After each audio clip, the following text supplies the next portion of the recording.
A lot of people ask me, Mano, what's your approach to school? Or my child has difficulty learning, somebody doesn't like to study, or they study but they don't get results.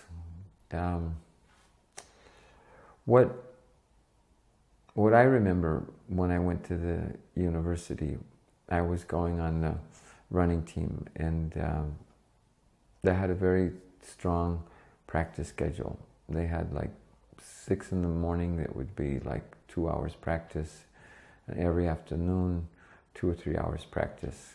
And it was my first time at university, and I was really scared that would I be able to do enough? Would I be able to make it? Would I be? And the coach told me, he said, people who play sports do better because they're all the physical movement, all the exercise, all the interaction, their mind works better. And so he said, run on the team, be on the team. And that's actually what I've really learned. Yeah, I was lucky, you know, when mathematics, my first 2 terms in university, the first 2 parts, I took the hardest 2 mathematic courses. I was gifted in it, and then I was completely done with it. So this fact of like running and exercising and moving, it's really one of the things that helps the kids the most. You know, when I was teaching in Alaska, or California or Texas, anywhere, but longer in Alaska, I would always have short movement breaks. You know, keep the kids in the room and let them get up and stretch and move, and just to keep them alert. So my success and my understanding success that I want to give to parents is that, like, if your kids are struggling, it's not that they're stupid, and it's not that they don't want to try.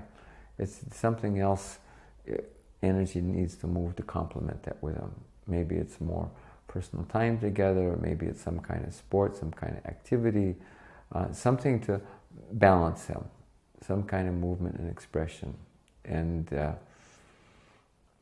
there's 2 important parts of learning. One is, you know, what you learn, you know, the different subjects to make your mind more brighter, to make your understanding better. The other very important part is how you learn, what style. So when I was teaching in Alaska, I had a special situation. I was teaching geometry, I was teaching algebra, I was teaching calculus. I was teaching it to Alaskan Indian children, who I knew maybe only one kid out of 10 kids, one kid out of 20 kids were ever going to really need it. But that's what the course was that I was teaching. So I tried to also teach them how to learn, you know, how to be active and study how to learn things, just as like the challenge. You're not going to use it, that's okay, but learn how to let your mind open, like learn how to discover things, learn how to like solve questions. So if you can learn, you know, calculus, you're not going to need it, but that you'll have the same bright mind that can help you learn like how to solve a medical problem, that can help you look for some other answer. Or maybe you can find the question of like the right diet that works for you.